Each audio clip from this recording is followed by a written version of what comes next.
स्वागत है सभी बच्चों का फिर से अगली कक्षा में। और पिछली कक्षा में आपने पढ़ा कि नाउन को 5 प्रकार से बनाया जाता है, यानी नाउन क्लॉज को। क्लॉज एनालिसिस ही चल रहा है अभी। चूँकि मैं पिछले वीडियो में भी बता चुका हूँ कि अगर आप इसको पूरा पढ़ लेंगे तो बेहतर ढंग से आपको कॉम्प्लेक्स सेंटेंस बनाना आ जाएगा। तो बिना देरी किए चलते हैं अगले प्रोसेस की तरफ, टॉपिक की तरफ। तो देखिए 5 प्रकार से आपने नाउन क्लॉज बनाना सीखा, वो मैं फिर रिपीट कर देता हूँ। जैसे subject to a verb, object to a verb, object to a preposition, complement to a verb and case in apposition to a noun.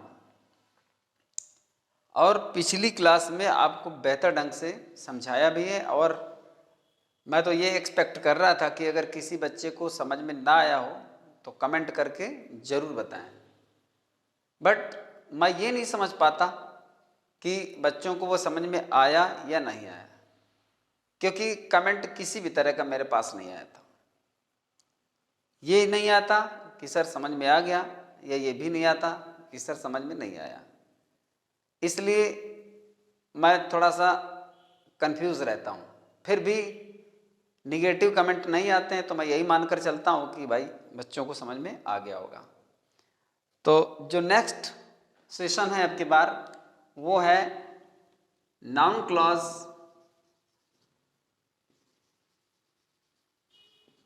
Type 6, यानी 6वें प्रकार से हम नाउन क्लॉज को कैसे बनाते हैं। देखिए ये तो जानते ही हो कि वाक्य में जो नाउन क्लॉज होता है वो नाउन का काम करता है। अब हमारे पास कुछ इंट्रोगेटिव वर्ड्स होते हैं।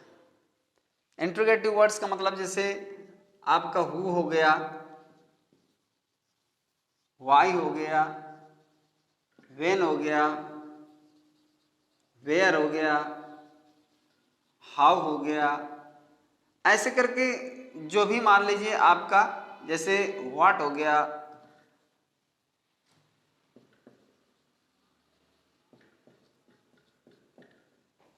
ऐसे इंट्रोगेटिव कुछ वर्ड्स होते हैं।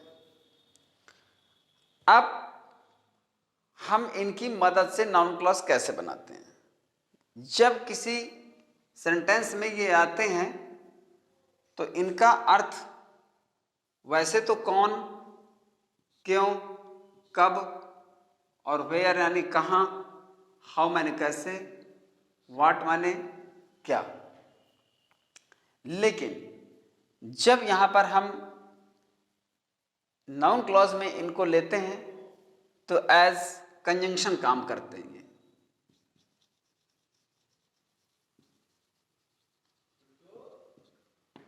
कंजंक्शन काम करते हैं, मतलब ये आपके जो होते हैं ये सभी कंजंक्शंस होते हैं, कंजंक्शन बन जाते हैं।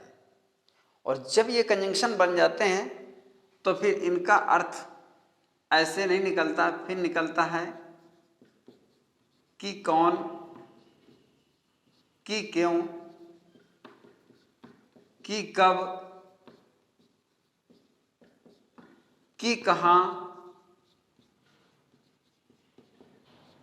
और कि कैसे, और कि क्या।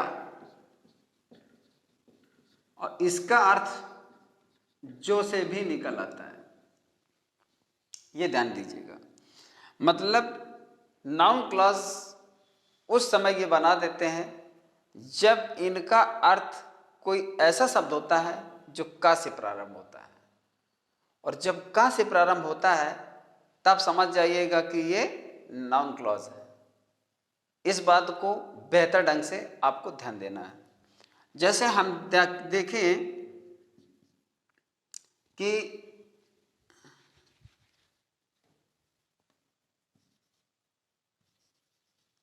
वेयर डू यू लिव, और फिर आ जाता है टेल मी।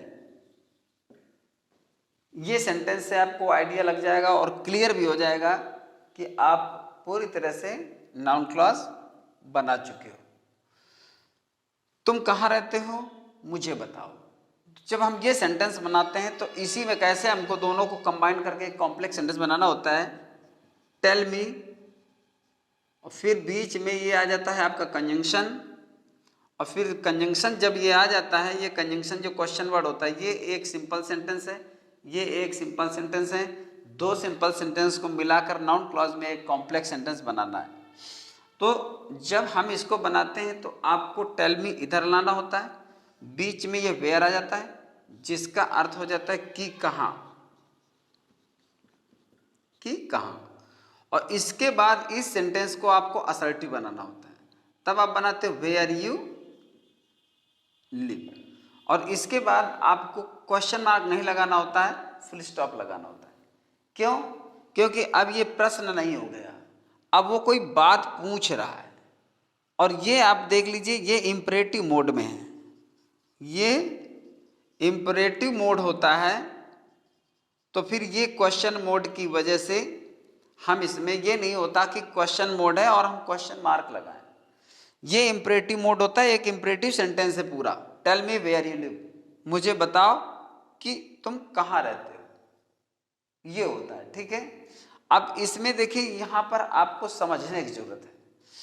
अगर ये आपका कर देता है टेल मी द प्लेस, अगर ऐसे करके कर देता है तुम कहाँ रहते हो मुझे जगह बताओ, अगर ये उसने कर दिया तो फिर आप सेंटेंस बनाते हो tell me the place where you live, full stop तब भी लगेगा। And this is the difference between noun clause and adjective clause.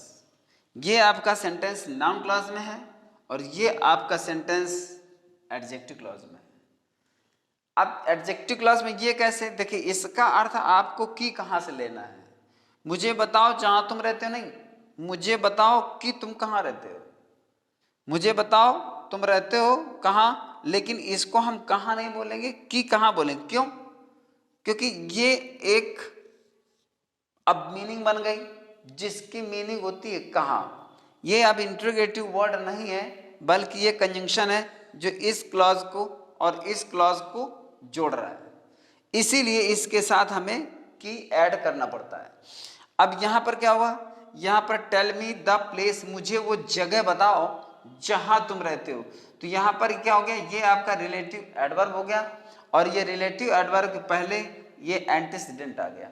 अगर किसी सेंटेंस में रिलेटिव एडवर्ब या रिलेटिव प्रोनाउन आएगा और अगर वो उसका एंटीसीडेंट आएगा तो वो आपका एडजेक्टिव क्लॉज में सेंटेंस माना जाएगा। हालांकि इस दिए हुए सेंटेंस को दोनों तरह से बना सकते हो, अगर इसमें प्लेस को रिमूव कर दो और tell me where you live कर देते हो तब भी आपका सेंटेंस सही है, और अगर टेल मी द प्लेस करके वेयर यू लिव कर देते हो और फिर आप बना देते हो तब भी आपका सेंटेंस सही है। बस डिफरेंस ये आ जाता है कि ये नाउन क्लॉज में बन जाता है और ये कॉम्प्लेक्स सेंटेंस आपका एडजेक्टिव क्लॉज में बन जाता है, पर कॉम्प्लेक्स सेंटेंस दोनों है, ये समझ लीजिए। कॉम्प्लेक्स सेंटेंस हर हाल में दोनों है, किसी तरह से ये नहीं कह सकते कि कोई कॉम्प्लेक्स, बस ये नाउन क्लॉज में हो जाता है और ये एडजेक्टिव क्लॉज में हो जाता है। तो इस तरह से ये आपका डिफरेंस हो जाता है। इनमें जितने भी शब्द हैं वो सब जब नाउन क्लॉज में आएंगे तो इंट्रोगेटिव सेंस इनका गायब हो जाता है और कंजंक्शन का सेंस आ जाता है, लेकिन जो मीनिंग उसकी होती है वो मीनिंग तो बनी ही रहेगी, उसका इस तरह से असर नहीं होगा कि केवल की का अर्थ दे देंगे, कि कहाँ हो जाता है। अब यहाँ पर जब ये चीज आ जाएगी तो ये चीज आपका इंपरेटिव सेंटेंस हो जाएगा, ये बीच में कंजंक्शन हो जाएगा जो कि साफ दिख रहा है कि एक ये तुम रहते हो और मुझे बताओ, अब तुम रहते हो मुझे बताओ दोनों को जोड़ने वाला ये कि कहाँ रहते हो, तो ये मीनिंग तो कहाँ रहेगी बल्कि ये की का अर्थ ले लेगा और कि कहाँ तुम रहते हो। और टेल मी द प्लेस, मुझे वो जगह बताओ, अब यहाँ पर कहाँ नहीं कहेंगे मुझे वो जगह बताओ कि तुम कहाँ रहते हो, नहीं मुझे वो जगह बताओ जहाँ तुम रहते हो। तो इस तरह से ये रिलेटिव एडवर्ब होता है। रिलेटिव एडवर्ब जैसे वेयर है, हाउ है, व्हेन है, व्हाई है, ये रिलेटिव एडवर्ब होते हैं। तो यहाँ पर आपको ये एडजेक्टिव क्लॉज देखने को मिल रही और ये डिफरेंस है आपका। जैसे हो जाता है, एक दूसरा एग्जाम्पल ले लेते हैं।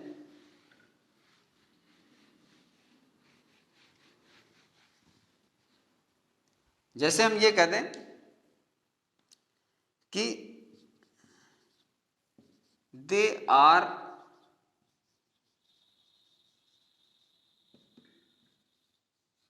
Fighting, full stop, tell me the reason. ये हो गया। अब रीजन के लिए क्या होता है, देखो पर्सन के लिए हु होता है, रीजन के लिए व्हाई होता है, टाइम के लिए व्हेन होता है, प्लेस के लिए वेयर होता है, मैनर के लिए हाउ होता है, और किसी वस्तु या किसी बात के लिए व्हाट होता है। ये भी होता है कि हम किस तरह का सेंटेंस या हमसे क्या पूछा जा रहा है उसी तरह का उसमें कंजंक्शन लगाते हैं। अब यहां पर तो कंजंक्शन नहीं है, लेकिन हमको अपनी अंडरस्टैंडिंग में कि ये पूछ क्या रहा है, रीजन पूछ रहा है। रीजन क्या होता है, वाई, कारण पूछ रहा है। वे लड़ाई कर रहे हैं, वे फाइटिंग कर रहे हैं, टेल मी द रीजन, मुझे कारण बताओ। अगर आप इसको ऐसे बनाते हो, tell me why they are fighting, full stop. और अगर ऐसे बनाते हो, tell me the reason why they are fighting, अगर ऐसे बनाया जाता है तो अब दोनों कॉम्प्लेक्स बन गए। कॉम्प्लेक्स दोनों बने। अगर वो आपको ऐसे करके दे देता है कि आप इसको कॉम्प्लेक्स बनाइए, ठीक है ना, तो जिसने ये बनाया उसका भी सही है, जिसने ये बनाया उसका भी सही है। बस बात समझने वाली होती है कि अगर ये आ जाए तो ये कह दे कि ये कॉम्प्लेक्स सेंटेंस बना है, पर किस बेस से बना है, किस क्लॉज में बना है ना। मतलब ये आ जाता है कि से या tell whether this sentence is under the noun clause और एडजेक्टिव क्लॉज। तो फिर आप पहचानने में दिक्कत कर जाएंगे। तो जब ये आप इसका बेस समझ जाएंगे कि यहां पर देखिए, मुझे वो कारण बताओ कि क्यों या जिससे वे लड़ रहे हैं। तो यहां पर हम कि क्यों वो लड़ रहे हैं ये हिंदी में बोल सकते हैं, क्योंकि जो नहीं कहा जाता है। मुझे वो कारण बताओ जिससे वो लड़ रहे हैं। और tell me why they are fighting, मुझे बताओ कि वे क्यों लड़ रहे हैं। तो यहाँ पर रीजन ये होता है कि ये आपकी प्रिंसिपल क्लॉज और ये पूरी आपकी सबऑर्डिनेट क्लॉज है। ये आपका कंजंक्शन बन रहा है और इसके पहले कोई एंटीसीडेंट नहीं है, इसलिए ये नाउन क्लॉज है। और यहाँ पर आपका वाई लगा है जो कि एक रिलेटिव एडवर्ब है, और रिलेटिव एडवर्ब के पहले उसका एंटीसीडेंट होता है। और एंटीसीडेंट आपको आगे चलकर मैं और बताऊंगा। एंटीसीडेंट वो होता है कि जिसके लिए एडवर्ब लगा हुआ है उसका पूर्ववर्ती बिल्कुल उसी के लिए, किसके लिए लगा, रीजन के लिए। वाई क्या बताता है, रीजन बताता है। जैसे वेयर लगा था तो वेयर क्या बताता है, प्लेस। और उसके पहले अगर कोई प्लेस लिखा है, ये प्लेस ही लिखा है, तो फिर वो आपका एंटीसीडेंट होता है। तो ये अगर एंटीसीडेंट, चूंकि रीजन दिया, रीजन के लिए वाई लगता है, वाई का एंटीसीडेंट रीजन हो गया। ये दोनों चीजें मिलकर एक ही होना चाहिए और तभी उसका एंटीसीडेंट माना जाता है। और अगर एंटीसीडेंट ये आ रहा है तो फिर आपका ये एडवर्ब क्लॉज एडजेक्टिव क्लॉज माना जाता है। तो यहाँ पर ये नाउन क्लास और एडजेक्टिव क्लास में आपने अंतर देखा। तो इसका अर्थ का यानी इस तरह से निकलेगा और इसका अर्थ आप बोल सकते हो, लेकिन जिससे कि वो लड़ रहे हैं, मुझे वो कारण बताओ जिससे कि वो लड़ रहे हैं, मुझे वो कारण बताओ जो, ऐसा नहीं है। और ऐसा कहना भी कि मुझे बताओ कि वो क्यों लड़ रहे हैं, या आप बोल सकते हो, लेकिन आपको नाउन क्लास और एडजेक्टिव क्लास में डिफरेंस समझना है। तो ये आपका एक तरीका हो गया। जैसे होता है, आप देखिए, can you tell me,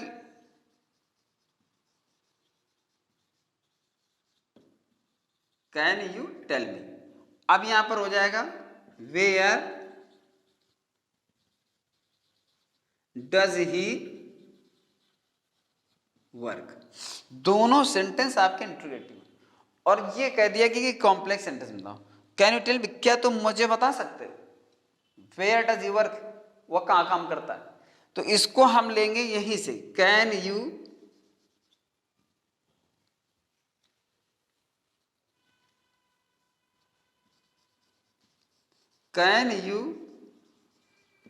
tell me where, इसके बाद जब लगा दिया तो इस सेंटेंस को आपको असर्टिव लेना है, और असर्टिव लेकर के कर देंगे ही, और फिर वर्क में लेकर के, चूंकि ये सेंटेंस था प्रेजेंट इंडेफिनिट टेंस का, जब ये हट जाएगा सेंटेंस बनेगा असर्टिव, तो इसमें एस लग जाएगा, और यहाँ पर अभी हम फुल स्टॉप लगा दें या क्या लगा दें ये भी डिसाइड करना बाकी है। तो can you tell me where he works, क्या तुम मुझे बता सकते हो कि वो कहाँ काम करता है, तो ये आपका सेंटेंस बन गया। अब होता है कि जब हमने इससे पहले बनाया था टेल मी वाला, तब हमने क्वेश्चन मार्क नहीं लगाया था, बट अब हमें क्वेश्चन मार्क लगाना पड़ेगा, क्योंकि हमारी प्रिंसिपल क्लॉज इंट्रोगेटिव यहाँ से देखा जाएगा। अगर यहाँ से सेंटेंस इंट्रोगेटिव सेंस में जाता है तो आपको क्वेश्चन मार्क लगाना है, और अगर इंपरेटिव मोड में जाता है या सिंपल मोड में जाता है तो आपको फुल स्टॉप लगाना है।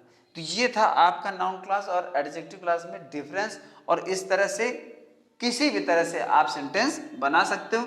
मैं और आपको एग्जांपल दिखाता हूं। तो यहां पर आप जब भी आपको सेंटेंस इस तरह मिलेगा तो मैं समझता हूं कि आप ये नाउन क्लॉज की अभी डेप्थ पढ़ रहे हैं, और जैसे अगर सेंटेंस मिलेगा आप तुरंत बना लोगे। जैसे हम ये कह दें कि टेल मी, अब यहां पर फुल स्टॉप है, व्हाट इज योर नेम, अब ये आ गया, ठीक है। Tell me what is your, मुझे बताओ तुम्हारा नाम क्या है, तो कैसे बनेगा, टेल और मी कर दिया, यही को कंजंक्शन बना देंगे व्हाट। अब इसके बाद दिया हुआ पोर्शन आपका असर्टिव मोड में आ जाएगा, तो योर आ जाएगा, फिर नेम आ जाएगा, और फिर इसके बाद आपकी वर्ब आएगी, फुल स्टॉप लग जाएगा। तो ये आपका असर्टिव नेम। असर्टिव का मतलब होता है कि आप पहले सब्जेक्ट लें, फिर आप वर्ब लें या हेल्पिंग वर्ब लें, या जो भी हो तब बाद में ही ले सकते हो।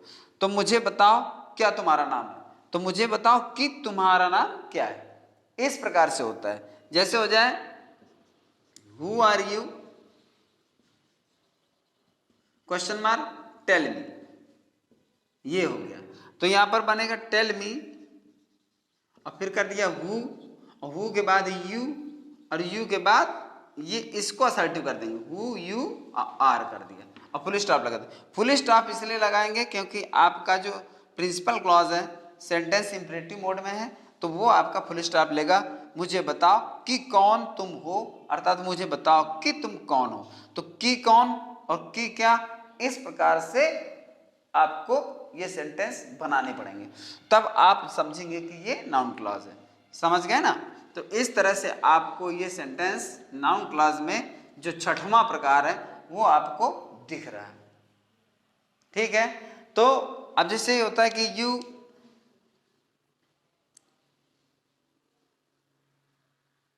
जैसे होता है कि यू वांट समथिंग, फिर होता है टेक इट। अब इन दोनों सेंटेंस को नाउन क्लास बनाना है।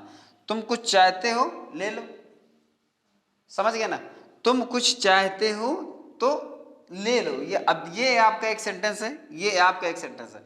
अगर ऐसे नाउन क्लास आप नहीं पढ़ेंगे तो ऐसे सेंटेंस को जोड़ना आपको दिक्कत कर देगा। तो यहां पर जैसे हम ये करते हैं कि take what you want, take what you want. अब यहां पर वांट यू होता है तो वर्ब में असिस नहीं लगेगा, ले लो जो तुम चाहते हो, तो तुम कुछ चाहते हो इसे ले लो, तो ले लो जो कुछ तुम चाहते हो। तो ऐसे में यहां पर मैंने बताया था कि इसका अर्थ कभी कभी जो ये लिखा हुआ है कि क्या का अर्थ अभी मैंने बताया, tell me what is your name, तो की क्या का अर्थ है, और वस्तु के लिए आपका आएगा तो जो का भी अर्थ है। लेकिन जब ये आएगा तो ये आपका हट जाएगा, ये भी नाउन क्लास में है। यू वांट समथिंग, तुम कुछ चाहते हो, ले लो इसे, तो ले लो जो तुम चाहते हो, तो जो कुछ तुम चाहते हो वो ले लो। तो ऐसे करके यहां पर जैसे होता है कि सेंटेंस एक अगला है,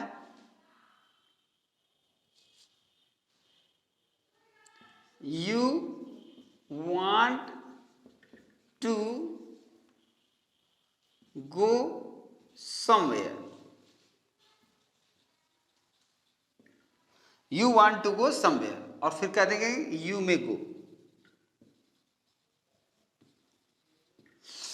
तुम कहीं जाना चाहते हो, तुम जा सकते हो। तुम कहीं जाना चाहते हो, तुम जा सकते हो। अब देखिए कहीं जाना चाहते हो, ये क्या किसको डिनोट करता है? ये प्लेस को डिनोट करता है, ठीक है ना। तो यहां पर कर देंगे you may go, you may गो, और क्या कर देंगे फिर ऐसे में वेयर एवर यू वांट। तो ये सभी ट्रिक्स हैं कि ऐसे करके आपका, अब देखो you may go wherever you want, तुम जा सकते हो जहां तुम जाना चाहते हो। ये भी आपका नाउन क्लास में ही है, इसके पहले एंटीसीडेंट नहीं है, लेकिन ये उस तरह से जैसे व्हाट का अर्थ जो निकलता है, ऐसे वेयर एवर का भी मतलब जहां भी ये निकलता है। पर जब तक इसमें एंटीसीडेंट नहीं आएगा तब तक हम इसको नाउन क्लास में ही मानेंगे, इसको एडजेक्टिव क्लास में नहीं मानेंगे। अगर इसका एंटीसीडेंट आ जाएगा तो फिर ये एडजेक्टिव क्लास में हो जाएगा। तो you may go wherever you want, तुम जा सकते हो जहां तुम जाना चाहते हो। तो इस प्रकार से सेंटेंस आपके बनते चले जाते हैं। समवेयर को, जैसे इसमें समथिंग को हटाकर व्हाट लगाया, ठीक है ना, और समवेयर को हटाकर वेयर एवर लगाया, ठीक है ना। अब जैसे समथिंग के बाद आप यहाँ पर व्हाट एवर भी लगा सकते हो। Take whatever you want, मतलब ले लो जो कुछ तुम चाहते हो, तो व्हाट यू वांट भी कर सकते हो। अच्छा, जैसे यू मे गो, अब तुम कहीं जाना चाहते हो तो यू मे गो, तुम कहीं जाना चाहते हो तुम जा सकते हो, तो तुम जा सकते हो जहां भी जाना चाहो। तो ऐसे करके वेयर एवर या व्हाट एवर का प्रयोग इस प्रकार से भी हो जाता है, और ये भी आपके नाउन क्लॉज ही है। तो इनको देखा कि हर प्रकार के सेंटेंस इसी तरह से बनते हैं, और ये नाउन क्लॉज है। नाउन क्लॉज को आपने देखा कि छठवें प्रकार से कैसे बना। अब हम चलें नाउन क्लॉज के सातवें प्रकार की ओर। बहुत ही इंपॉर्टेंट ये टाइप है।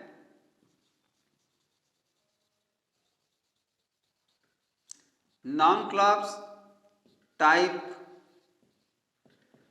सेवेंथ टाइप, मतलब सातवां प्रकार जो होता है वो इफ या वेदर से बनाया जाता है।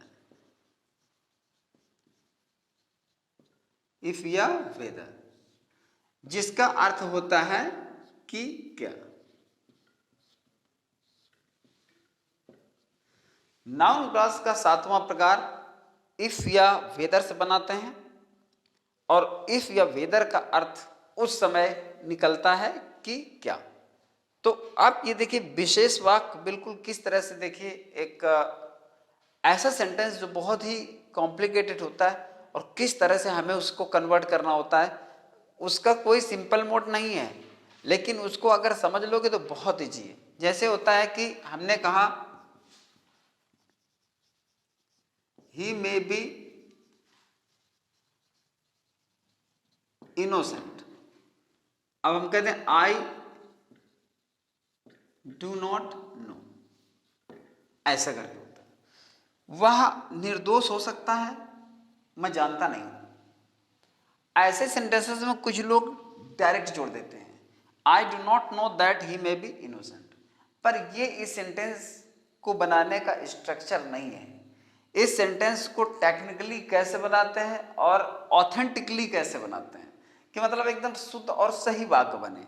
तो यहाँ पर आपको समझना है ये इफ और वेदर की क्लॉज है, जो कि आपका सातवां प्रकार है। नाउन क्लॉज ये अभी हम पढ़ रहे हैं और इसको समझना और देखना है। He may be innocent, I do not know, ये ध्यान देना जरा। तो इस सेंटेंस को बनाते हैं आई डू नॉट और नो, ठीक है। बीच में आप इफ लगा सकते हो या वेदर लगा सकते हो, और सभी जानते हैं कि जब इस तरह से ये कंजंक्शन में आता है तो इसका अर्थ कि क्या हो जाता है। मतलब कि क्या होने का मतलब ये होता है कि क्या ऐसा है अथवा नहीं है। ये एक ऑप्शनल में चला जाता है, विकल्प में। तो यहां पर आई डू नॉट नो वेदर, अब वेदर ले लिया, इसके बाद ये देखिए खत्म हो गया। अब बीच में कंजंक्शन में वेदर डाल दिया, या आप इफ भी डाल सकते हैं, कोई समस्या नहीं है। इसके बाद सेंटेंस को किस तरह से हम आगे लेकर चलेंगे, ये आपका सब्जेक्ट रहेगा तो सब्जेक्ट रहेगा। यहाँ से भी असर्टिव ही बनता है, चूंकि असर्टिव दिया इसलिए कोई प्रॉब्लम नहीं है। इस में को हटा देते हैं, मे को क्यों हटा देते हैं? क्योंकि इस मे का सेंस इस वेदर में आ जाता है। मे का मतलब क्या होता है? मे का मतलब होता है पॉसिबिलिटी। पॉसिबिलिटी का मतलब समझना, मतलब वो ही मे बी इनोसेंट, वह निर्दोष हो सकता है। हो सकता है का मतलब हो सकता है और नहीं भी हो सकता है। यहाँ पर दोनों बातें हैं, तो दोनों बातों के लिए वही पॉसिबिलिटी आपकी वेदर में आ जाती है कि है या नहीं, कि क्या वो है और या नहीं। आपने देखा होगा कि वेदर और दोनों में इसी तरह का सेंस होता है, तो वो भी एक कंजंक्शन होता है। तो यहां पर वेदर लगा दिया, आई डू नॉट नो वेदर ही, तो ही ये वेदर और इफ जब लगता है इसीलिए इस में को हटा दिया जाता है, और जब ये हट जाता है तो बचता है आपके पास बी, और बी की जो फॉर्म होती है वो आपकी इज और एम और आर और इसके बाद वाज और फिर इसके बाद वर, ये बी की फॉर्म होती है। इनमें टेंस के अनुसार इनमें से कोई एक फॉर्म लगाते हैं, चूंकि ही है और यहाँ प्रेजेंट टेंस में आपकी क्लॉज है तो आपका इज लगेगा, ठीक है ना। इसके बाद आपका इनोसेंट जो दिया है वो इनोसेंट आपका लिख देंगे। तो यहाँ पर हो जाता है कि मुझे मालूम नहीं है कि क्या वह निर्दोष है। अब ये देखिए पॉसिबिलिटी यहाँ पर आ गई, यहां पर भी देखिए पता नहीं है, वो हो सकता है मुझे मालूम नहीं, तो वो मुझे मालूम नहीं कि क्या वो है, इस तरह का सेंस आ जाता है। अगर इसमें वेदर लगा दें और मे भी लगा दें तो सेंटेंस आपका सिंटैक्स बन जाएगा, जिसमें होता क्या है कि देखिए दैट नहीं लगाते, अभी दैट वाला हम सेंटेंस अभी पढ़ने वाले हैं इसके बाद कि दैट इसमें डिफेक्टिव क्यों होता है। दैट की कोई आवश्यकता नहीं थी। कुछ लोग क्या करते हैं, आई do not know that he may be innocent, that लगाकर मे भी लगाते हैं, तो ये तो बच्चों वाला सेंटेंस होता है। मैं मानता हूं कि हो सकता है ये सही हो, क्योंकि दैट होता है इसके बाद मे भी होता है, तो मे भी वो काम करता रहता है। लेकिन अगर आप इंटरमीडिएट इंग्लिश पढ़ रहे हैं, कंपटीशन की पढ़ रहे हैं, तो फिर आपके पास सेंटेंस को सही बनाने की टेक्निक जरूर होना चाहिए। तो यहाँ पर आई do not know whether is, और अच्छी तरह से फील कर रहे हो कि यहाँ पर मे जो है वो पॉसिबिलिटी बताता है और इसका सेंस वेदर में आ जाता है, इसलिए इसकी कोई नीड बचती नहीं है। इसलिए यहाँ पर आपको क्या करना होता है कि वेदर ही प्रयोग करके और इसके बाद मे को हटा करके बी की फॉर्म ले आते हैं। एक सेंटेंस और भी देख लीजिए, जैसे he had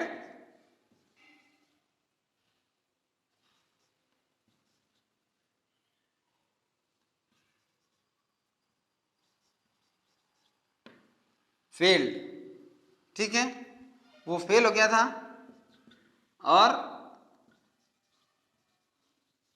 I do not know.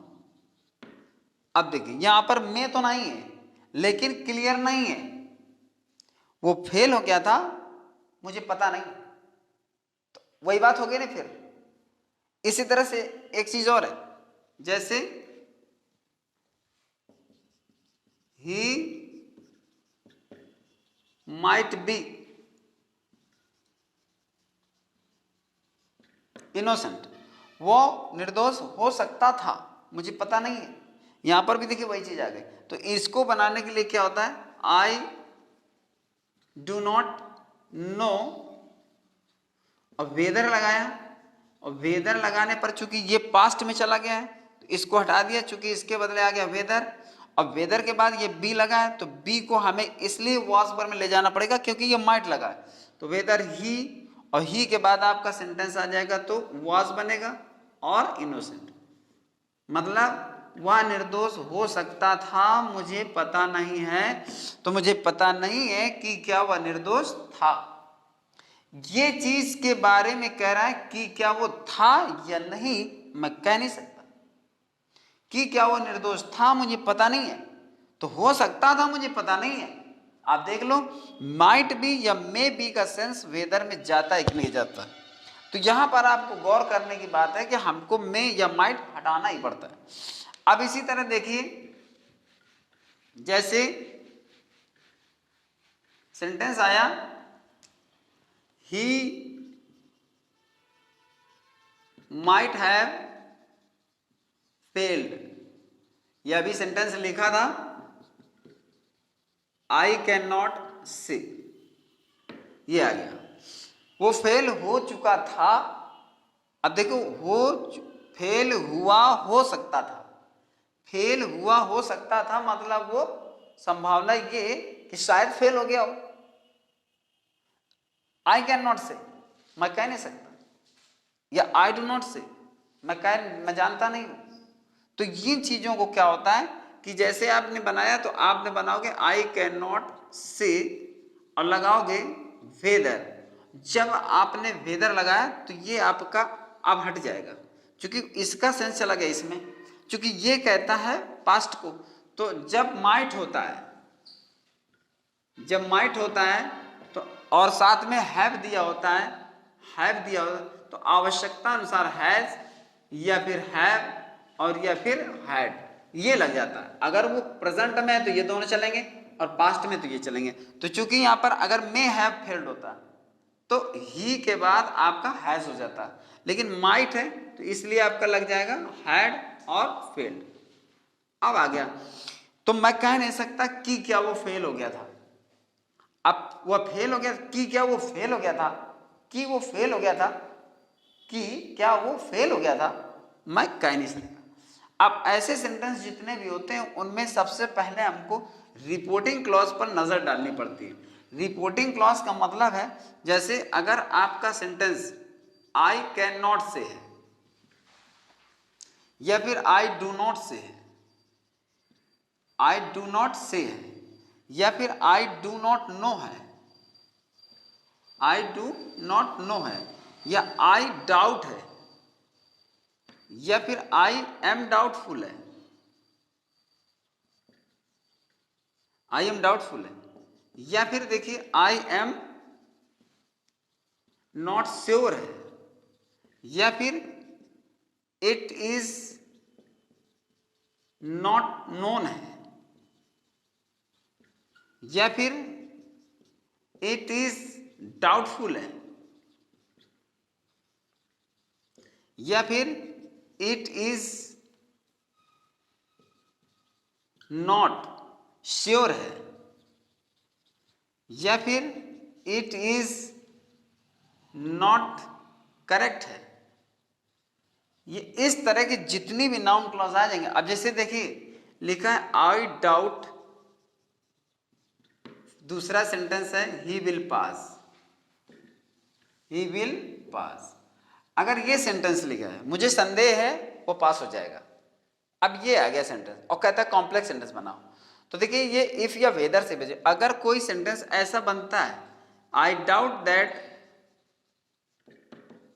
He will पास, अगर ऐसा बनता है तो ये सेंटेंस पूरी तरह से गलत है। और ये सेंटेंस अक्सर आपको सिंटैक्स में पूछा जाता है, क्योंकि इधर आपको डाउट है और इधर आपको श्योर है, यहाँ डाउट है और यहाँ श्योर है, क्योंकि ये चीज कोई डाउट नहीं पैदा करती है, ये चीज कोई ऑप्शन नहीं लेता है, ये चीज कोई पॉसिबिलिटी नहीं देती है।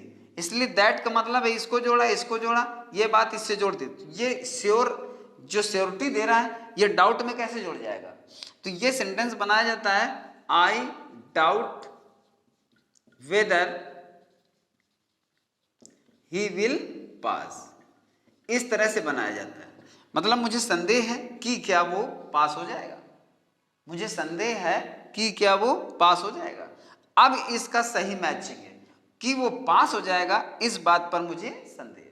अब इसी तरह से अगर यहां पर लिख दिया जाए आई can not say he will pass, I do not say he will pass, I do not know he will pass, I doubt he will pass, I am doubtful he will pass, I am not sure, जब not sure तो वही doubt हो गया ना, he will pass. It is not known, पता नहीं है, he will pass. It is doubtful, अब देखिए आई एम डाउटफुल या it is doubtful, he will पास।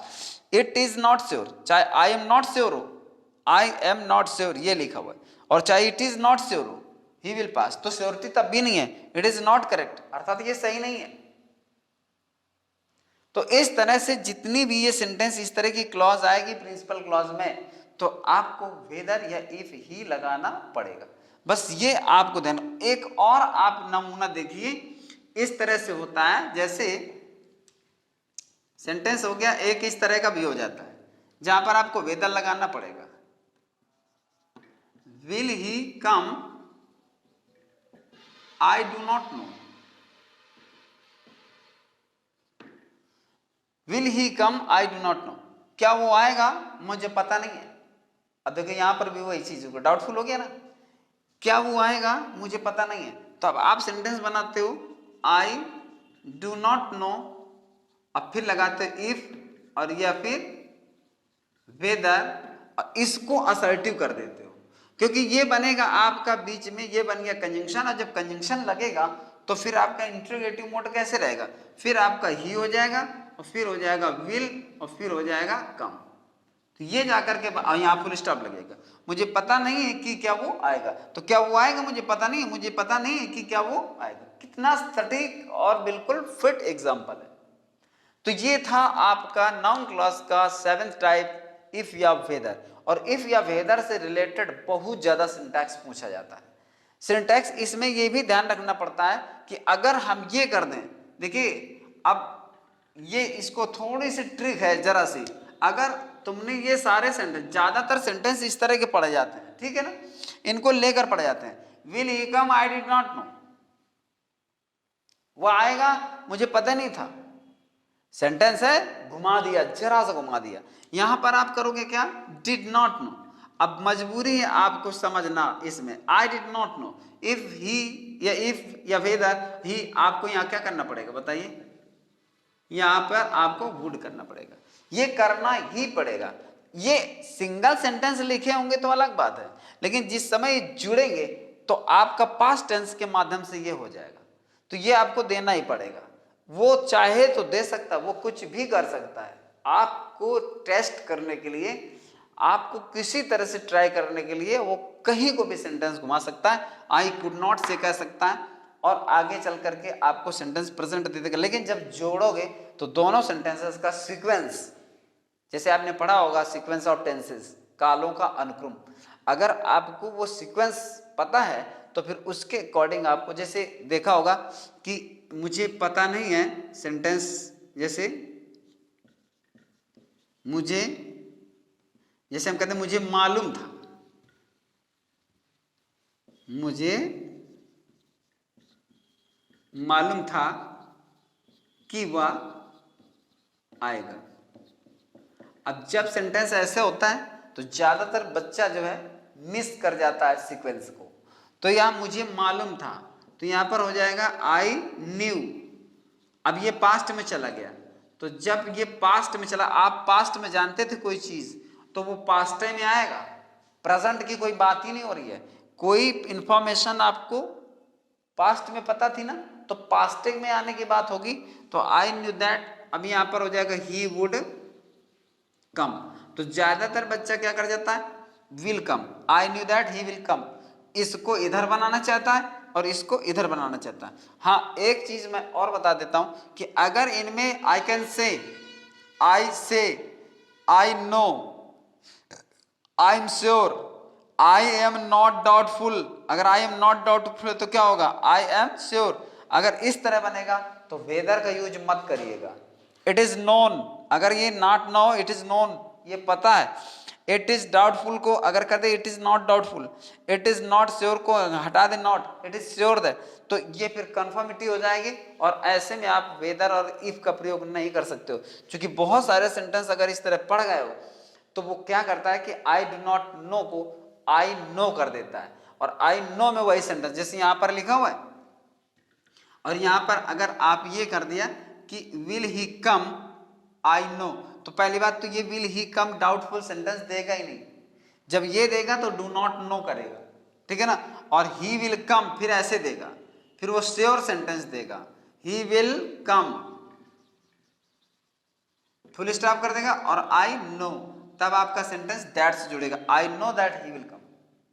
और जब वो डाउटफुल देगा तब वेदर का यूज जब चाहेगा वो, तो फिर हो जाएगा will he come question mark I do not no, या आई कैन नॉट से, या आई एम नॉट श्योर।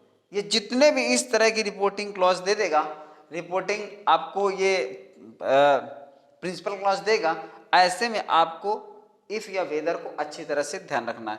और इस सीक्वेंस को भी ध्यान रखना है, क्योंकि यहां पर हो जाता है कि आपने विल देखा या फिर कोई इज एम आर देखा या हैज हैव देखा, तो वो चीज अगर आप प्रिंसिपल क्लॉज के साथ सीक्वेंस में नहीं मिलाएंगे तब भी वो सेंटेंस जाकर के गलत हो जाएगा। तो इन सारी चीजों को आपने देखा। और सेवेंथ टाइप का जो आपका ये नाउन क्लॉज है, तो इसमें आपको मैंने बता दिया कि ये दो जो आपके एक्स्ट्रा आपके टाइप्स बच रहे थे, सिक्स्थ टाइप और सेवेंथ टाइप, तो ये 7 प्रकार से आपकी नाउन क्लॉज बनाई जाती है। और इनको आप समझिए और फिर आगे हम लेकर के चलेंगे आपकी एडजेक्टिव क्लॉज, फिर चलेंगे एडवर्ब क्लॉज। तो इस तरह से हम पूरे सेंटेंस को यानी कॉम्प्लेक्स सेंटेंस को पूरी तरह से समझ लेंगे और बढ़िया से उसमें कमांड बन जाएगा। और जब आप कॉम्प्लेक्स सेंटेंस पढ़ेंगे तो दौड़कर सेंटेंस बनाएंगे, आपको कहीं पर भी किसी भी तरह की कोई प्रॉब्लम नहीं होगी। और ये सारे सेंटेंस आपको प्रैक्टिस सेट में जो कॉम्प्लेक्स सेंटेंस बनाएंगे उसमें आपको मिल जाएंगे, और जैसे मिलेंगे आप तुरंत ही उसको बना लेंगे। तो ये चीज़ आपको ध्यान रखना। और कहीं पर भी कोई भी अगर आपको डाउट समझ में आए, कोई प्रॉब्लम समझ में आए, तो कमेंट बॉक्स आपके लिए तैयार है, उसमें आप बिल्कुल कमेंट कर सकते हो। कमेंट जरूर करिए, मैं उम्मीद करता हूँ कि आप लोग कमेंट्स करेंगे। लाइक भी करें, शेयर करें और सब्सक्राइब करें, अपने मित्रों और दोस्तों तक पहुँचाएँ। All the best and take care of yourself.